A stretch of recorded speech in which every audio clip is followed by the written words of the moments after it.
not doing stupid things in a gym like I did today, which led to slight hamstring rupture, tear, whatever you name it. More likely a pull because I just stopped training straight away. I just carried on doing something else. I have a slight history with my left hamstring glute kind of thing, which started in 2014 when I did something ridiculously stupid, completing Tough Mudder at 115 kilos body weight.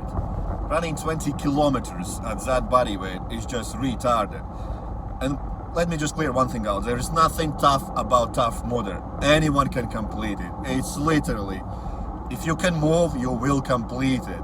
It's just child's play. I didn't even get ready for it. I'll just jumped in kind of thing. But just a couple hundred meters before finishing it, I pulled something in my hamstring. Motive, ground and all that kind of stuff, and by that time I was so depleted of nutrients that it was just bound to happen. Never mind that after that I went into university, started studying, so I stopped training really heavy, and I never really noticed that that injury has messed up my ability to squat and deadlift, because I stopped doing those things because I was studying and I had to spare some energy for doing shit you need to do to complete university, which is having ability to stay awake. If you train really heavy, most likely you'll spend most of the time sleeping. Anyway, let's get back to today. So, walked in a gym, didn't bother to warm up the way I usually do. I had maybe 1 liter of water. By that time I would usually have 2-3 minimum. Also only had 1 meal in me. I would usually have 2-3 at least before that. A ton of electrolytes and all other things. So I just didn't do anything the way I should have done. And felt quite good. I did 1 good set of hack squats, 320 kilos I think. Another thing, because of my glute, I pulled my knee just last year as well, so you have these discrepancies in muscle strength. So I pulled my knee in a gym that's fucking freezing, and if your gym can't put heating on, fucking change the gym.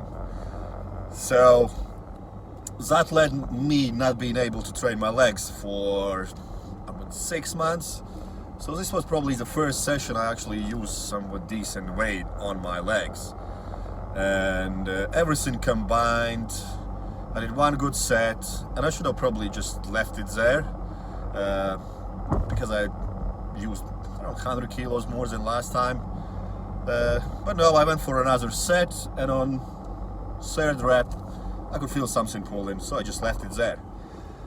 So it will be 5-6 weeks for me now, backing off weights and just doing high rep nonsense, which is why I prefer bodybuilding.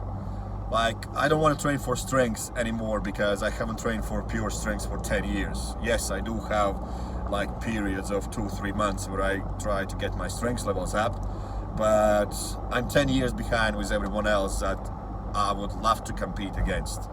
So unless I know I can be the very best, I'm not gonna do it. What's the point?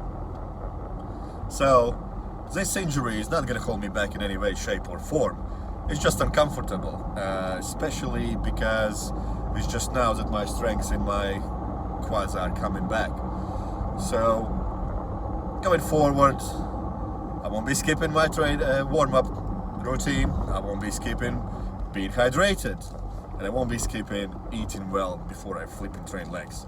Everything else is much easier. It's not that challenging, but legs is probably only training sessions that give me some kind of anxiety. And I train my legs at least twice a week, so it's bound to happen that at some point I need to pull myself back from being as intense as I love to be. But that's about it. So it's just purely my own stupidity and most likely ignorance to acknowledge that it's way too early. I'm physically not prepared for going as intense as I was going, and I should have assessed it a bit better.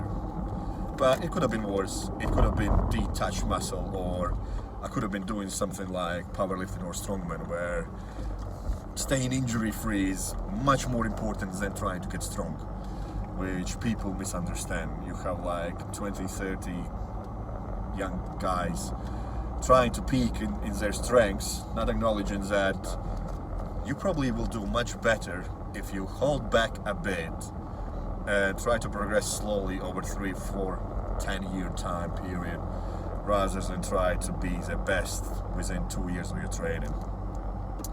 But I just hope it helps someone else to realize, if you have some set rituals that make your training sessions efficient, stick to them.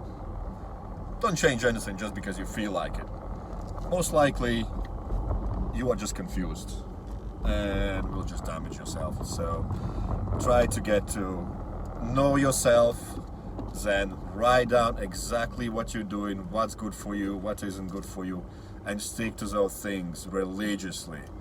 Because like I proved myself today, it's just probably 5-10 minutes spent on myself could have prevented this. So hope it helps, but I'll be back in no time anyway, so I'm not chasing big weights and lifts and whatnot anymore, because my legs are quite decent regardless. And we'll just see how long my recovery takes.